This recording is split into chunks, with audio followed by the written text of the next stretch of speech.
जो भी मेरे लो कार्ब डेज होते हैं उस दिन एनर्जी बहुत ही कम होती है। जैसे कि आज वो दिन है, आज मैं कुछ 1900 कैलोरीज पे हूँ। मोबिलिटी एक्सरसाइजेस तो हो चुकी है, अब बात करते हैं वर्कआउट की। तो गाइस अब यूजुअली इस प्रेप पे मैंने वर्कआउट थोड़ा सा चेंज किया, अपने वर्कआउट करने का तरीका। पिछले जो जिम था उसके अंदर हम ज़्यादा इक्विपमेंट्स नहीं थे, ना ही ज़्यादा फैसिलिटी थी, तो ना हम ज़्यादा वेरिएशन नहीं कर पाते, तो इसीलिए मैं 2 से 3 ही एक्सरसाइज करता था पर बॉडी पार्ट, और फिर उसके बाद हम वर्कआउट ख़त्म कर देते थे। बट इस जिम में एक फ़ायदा है कि यहाँ पे काफ़ी सारी मशीन्स है पर बॉडी पार्ट।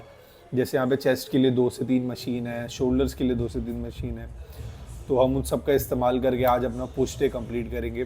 तो आज की ट्रेनिंग थोड़ी डिफरेंट लगेगी, इसके अंदर एक्सरसाइजेस थोड़ी सी ज़्यादा होंगी बट नंबर ऑफ सेट्स काफ़ी कम होंगे। जैसे 1 या 2 ही सेट करूँगा मैं, बट वो 1-2 सेट प्रॉपर सेट होगा, उसमें वार्म अप नहीं होगा, वो 1 या 2 सेट प्रॉपर वर्किंग सेट होंगे। ऑल्सो गाइस काफ़ी टाइम हो गया मुझे फ्लैट बेंच प्रेस किए, तो जैसे कि अगर आप लोग मेरे दूसरा चैनल फॉलो करते हैं तो आप लोगों को पता होगा कि मुझे फ्लैट बेंच डेडलिफ्ट करना बहुत ही ज़्यादा पसंद है। और स्पेशली इस प्रेप पे सिंस मैंने थोड़ा सा स्विच किया है बॉडी बिल्डिंग की तरफ, तब से मैं फ्लैट बेंच कर नहीं पाया, क्योंकि बॉडी बिल्डिंग में आपको असल में ज़रूरत नहीं है फ्लैट बेंच करने की।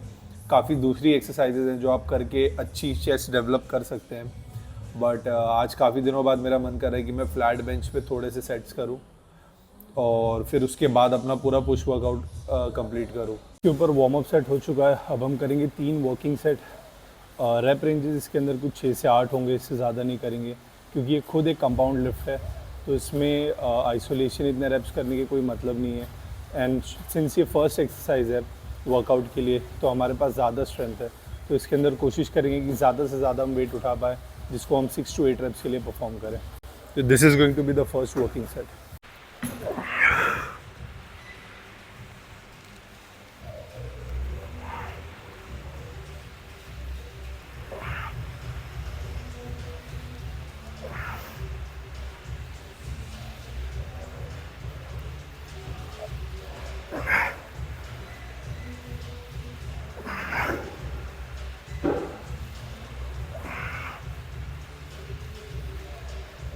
अब ये बेंच थोड़ी सी अलग है मेरी बॉडी के लिए, क्योंकि मेरे हाथ थोड़े से लंबे हैं, तो मुझे बेंच लिफ्ट करने के लिए यूजुअली थोड़ा सा और ऊपर रैक चाहिए था।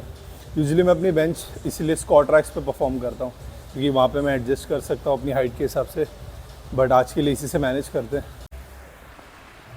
Set number 2 guys.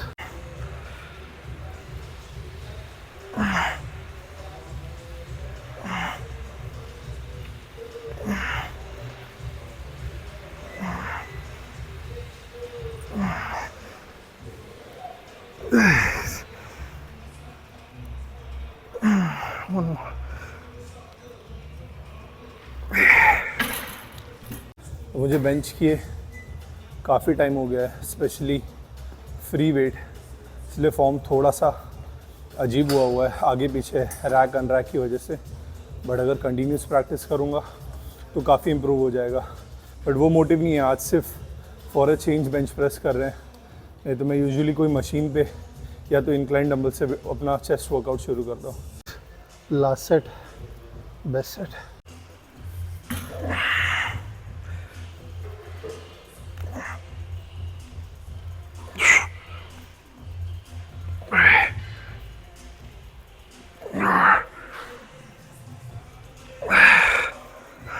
One more. 6. One more. एक और। अब हमारी फ्री वेट एक्सरसाइज हो चुकी है ख़त्म। अब हम कोशिश करेंगे ज़्यादा से ज़्यादा माइंड मसल कनेक्शन बनाएं और ज़्यादा से ज़्यादा अपने वीक एरियाज़ को टारगेट करें। तो जैसे कि चेस्ट में हर किसी का अपर चेस्ट वीक एरिया होता है, जैसे मेरा है, काफ़ी सारे बॉडी बिल्डर्स का होता है, तो अब हम उसको टारगेट करेंगे, जिसके लिए मैं इस मशीन के ऊपर काफ़ी वक्त से ट्रेन कर रहा हूँ और मुझे सिग्निफिकेंट ग्रोथ दिखा है मेरे चेस्ट पे ओवर द टाइम, क्योंकि मैं काफ़ी, अब मुझे यहाँ पे कुछ 4 वीक्स हो गए, तो 4 वीक्स से कंटिन्यूस मैं सिर्फ यही मशीन पे अपनी इंक्लाइन करता हूँ, जिससे कि मुझे प्रोग्रेस काफ़ी अच्छा दिखा है मेरे ओवरऑल चेस्ट डेवलपमेंट में। तो इस मशीन पे हम 2 सेट करेंगे, ये दोनों सेट वर्किंग सेट होंगे, about 10 to 12 reps. Guys I hope आप लोगों को मैं दिख रहा हूँ। तो इस मशीन पे हम कोशिश करेंगे 2 सेकेंड इसेंट्रिक की हर रेप्स में। अब इसेंट्रिक क्या होता है? चेस्ट में जब आप प्रेस करते हैं उसको हम कहते हैं कोसेंट्रिक मूवमेंट, जब आप वेट को वापस लेके आते हैं उसको हम कहते हैं इसेंट्रिक। साइंटिफिकली आपको आपकी बॉडी में ज़्यादा मसल ग्रोथ दिखेगा जब आप हर मूवमेंट को इसेंट्रिक थोड़ा सा लंबा करोगे, उस सेट को प्रोलॉन्ग करोगे इसेंट्रिक में। जैसे कि मैं प्रेस कर रहा हूँ 1, उसके बाद 1 2 3, ये हो गया 3 सेकेंड इसेंट्रिक। तो ऐसे ही हम ये पूरी एक्सरसाइज दोनों सेट इस एक्सरसाइज में करेंगे और 10 to 12 रेप्स करेंगे और कोशिश करेंगे मिनिमम 2 सेकेंड इसेंट्रिक करने का।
ऑलरेडी गाइस, सेट नंबर 2 मैंने मशीन में दोनों तरफ सिर्फ 5-5 किलो ही बढ़ाया क्योंकि ऑलरेडी टाइम अंडर टेंशन पे हम फोकस कर रहे हैं इसेंट्रिक के मूवमेंट में, तो इसमें ज़्यादा वेट हम वैसे भी नहीं उठा पाएंगे। तो वर्कआउट के बीच में एक चीज़ जो आप लोगों को ध्यान रखनी वो है कि राइट डिसीजन लेना।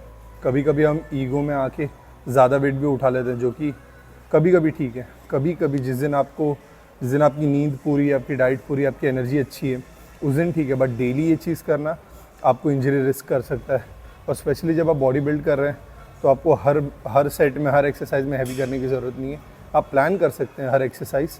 जैसे अगर मुझे इस मशीन में हैवी मारना होता तो सबसे पहली एक्सरसाइज मैं इस मशीन पे करता, क्योंकि तब मेरी बॉडी में ज़्यादा एनर्जी थी। अब ऑब्वियसली ये एक्सरसाइज सेकेंड है तो इसमें ज़्यादा वेट तो उठेगा नहीं, तो ज़बरदस्ती लगा के मैं अपनी वो रेप्स को ख़राब नहीं करूँगा। 10 to 12 क्लीन रेप्स पे फोकस करूँगा, सेम जैसे पिछले सेट में किया था।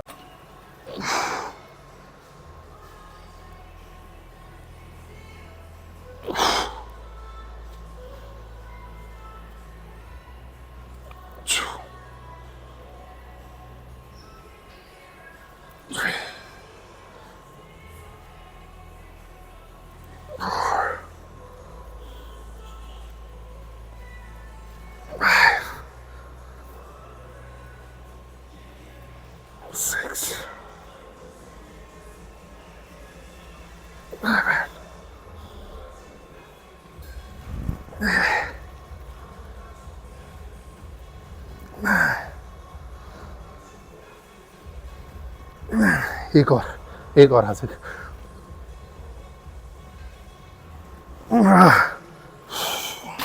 दो मिनट के लिए लगा, पूरा गेटोरेड अभी ट्रिपल एच जैसे बाहर आएगा।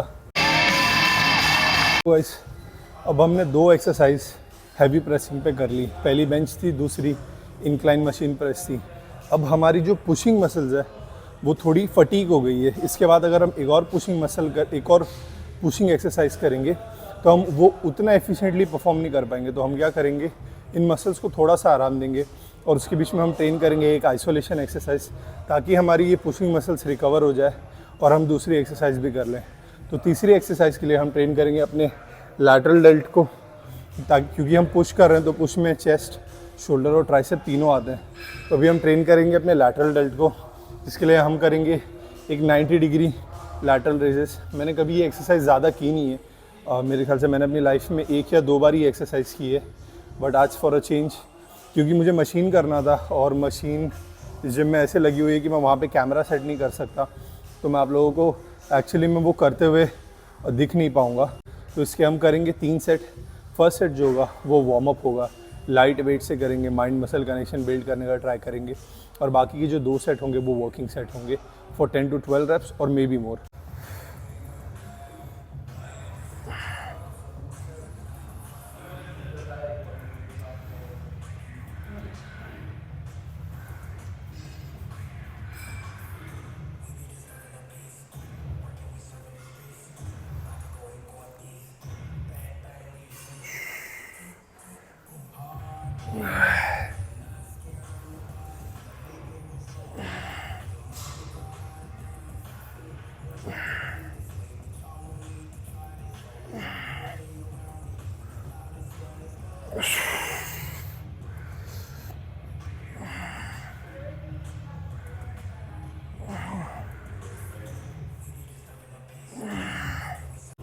ऑलराइट गाइस, अब ये होगा फर्स्ट वर्किंग सेट।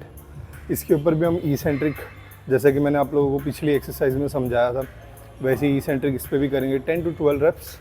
अगर इजी लगा तो हम थोड़ा सा और ज़्यादा रेप कर लेंगे, बट सेट को अच्छा करेंगे। चेस्ट अप,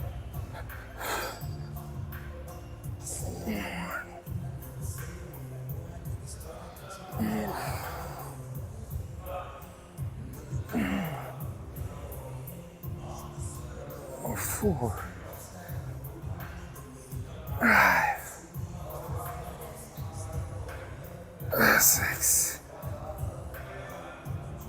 9,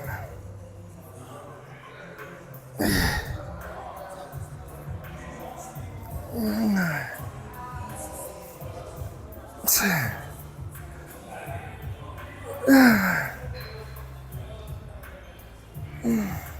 और 3, 1, 2। गाइस, लास्ट सेट इस एक्सरसाइज पे। एक जो मिस्टेक काफ़ी लोग करते हैं इस एक्सरसाइज पे, वो ये है कि इसमें हैवी उठाना। देखो गाइस, ये एक आइसोलेशन एक्सरसाइज है, इसमें हैवी उठाने से आपकी मसल जल्दी बिल्ड हो जाएगी, ऐसा कुछ नहीं होता।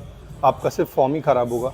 तो लाइट वेट 5 किलो, 7.5 किलो, ज़्यादा से ज़्यादा 10 किलो, अगर आप एकदम ही प्रो हैं, उसके ऊपर अच्छे रेप्स, क्वालिटी रेप्स के ऊपर अगर आप फोकस करोगे, आपको अपने लैटरल डेल्ट में ग्रोथ दिखेगी।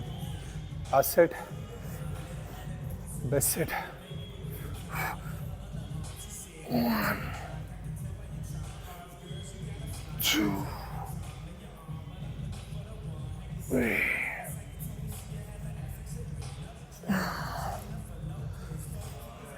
5, 6, 7, 8, 9, 10। अब गाइस, 10 रैप के बाद मेरे लैटरल डेल्ट्स में उतनी स्ट्रेंथ नहीं कि मैं पूरा कर पाऊँ, तो मैं पार्शियल रेप्स करूँगा। पार्शियल रेप्स इन्हें कहते हैं। 1, 2, 3, 4, 5, 6। जो गाइस, अब हमारी पुशिंग मसल को थोड़ा सा आराम मिल गया है लैटरल ट्रेन करते वक्त, तो हम ये लास्ट कंपाउंड लिफ्ट करेंगे हमारी चेस्ट के लिए, जो है पैरेलल बार डिप। मेरे ख्याल में ये one of the best exercises है जब बात आती है आपकी लोअर चेस्ट, स्पेशली जब आप साइड चेस्ट हिट करते हैं और वो जो साइड से कर्व आता है, उसके लिए ये बेस्ट एक्सरसाइज है। काफ़ी सारे ओल्ड स्कूल बॉडी बिल्डर्स की भी ये फेवरेट एक्सरसाइज रही है। बस ये एक्सरसाइज करते वक्त ध्यान रखना कि अगर आपकी शोल्डर में कोई एग्जिस्टिंग इंजरी है तो इस एक्सरसाइज को अवॉइड करना, क्योंकि ये थोड़ा सा ज़्यादा स्ट्रेन आ सकता है आपकी शोल्डर के ऊपर। इसके भी हम 2 सेट करेंगे 6 to 8 रेप्स, क्योंकि अब मसल थक चुकी है तो मुझे नहीं लगता इससे ज़्यादा जाएंगे, बट हम कोशिश करेंगे। इस एक्सरसाइज पे हम कोई भी इसेंट्रिक नहीं करेंगे, स्ट्रेट रेप्स करेंगे 6 to 8 के लिए टारगेट। बट अगर स्ट्रेंथ अच्छी लगी और ईजी हुआ सेट तो हम 10 से 12 भी कर सकते हैं। तो first set let's go. Guys, इसको करने का भी एक तरीका है। जब हम इसको ट्रेन करते हैं और हम स्ट्रेट होते हैं, तब हम ट्रेन करते हैं अपने ट्राइसेप को। जब हमको इसको चेस्ट के लिए ट्रेन करना है तो हमको अपनी बॉडी को थोड़ा सा आगे लीन करना पड़ेगा, ताकि हमारे हिप्स ऊपर आए और पूरा फोकस शोल्डर से हट के हमारी चेस्ट पे आ पाए। तो इसको ट्रेन करते वक्त हमको थोड़ा सा आगे लीन करना है, ताकि जो प्रेशर है, जो माइंड मसल कनेक्शन है, वो साइड चेस्ट पे बना रहे।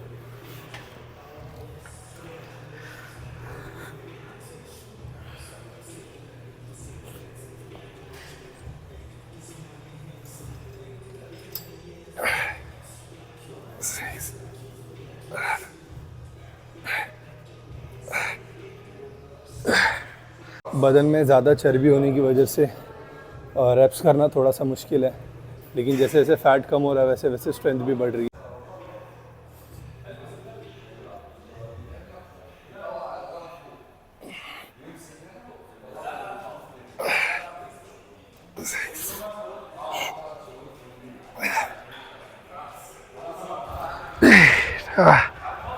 Moving on to the next exercise.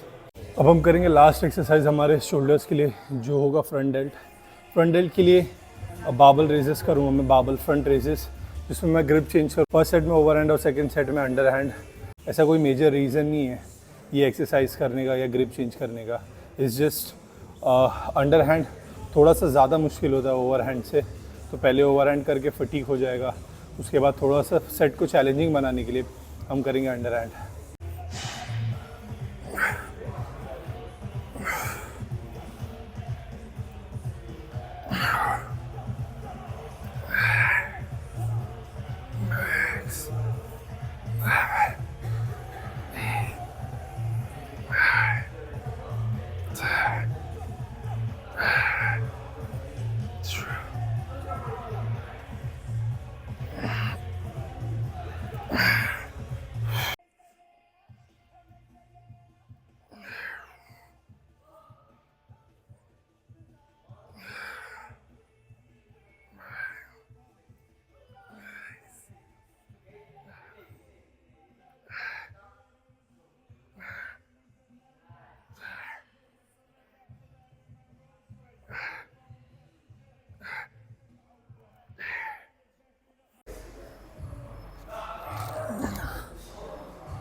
जो लास्ट एक्सरसाइज है चेस्ट के लिए वो है केबल फ्लाइज।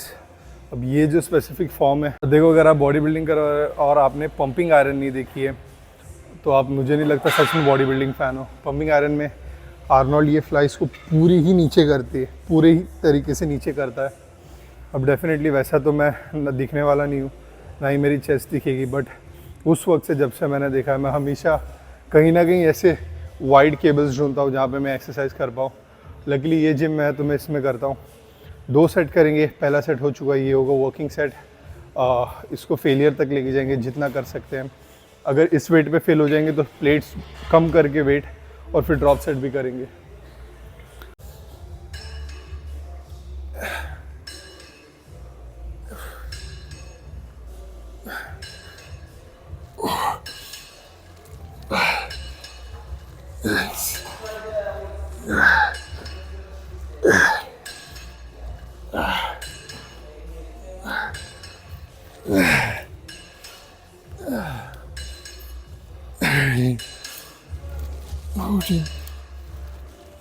अब जो लास्ट एक्सरसाइज होगी वो होगी ट्राइसेप के लिए। हम करेंगे रोप पुश डाउन।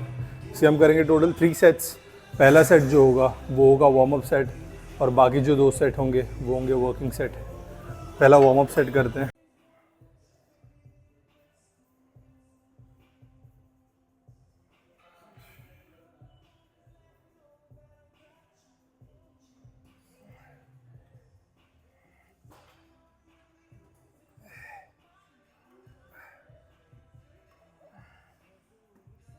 It's okay.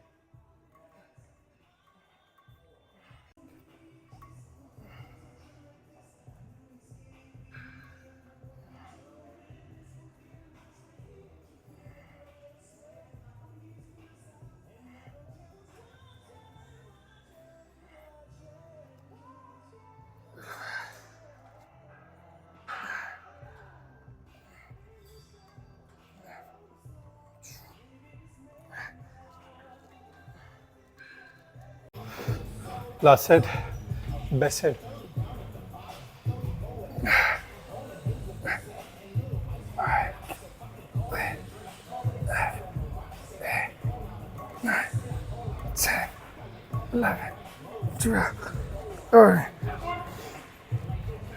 तो वर्कआउट हो चुका है ख़त्म गाइस। अब घर चलते हैं और पोस्ट वर्कआउट ड्रिंक तैयार करते हैं। मैं आप लोगों को दिखाता हूँ। आज का पोस्ट वर्कआउट ड्रिंक थोड़ा सा स्पेशल होने वाला है और उसके पीछे एक स्टोरी भी है, तो बने रहना, मैं आप लोगों को स्टोरी बताता हूँ। तो गाइस जो स्टोरी मैं आप लोगों को बताने वाला था प्रोटीन के बारे में, वो है इस प्रोटीन के बारे में। वैसे स्टोरी तो काफ़ी लंबी है, बट 2017 में मैं एक सप्लीमेंट शॉप में काम करता था। मतलब मुझे पहले से ही काम करने का शौक़ था, पैसे कमाने का, तो मैं वो सप्लीमेंट शॉप पे काम करता था।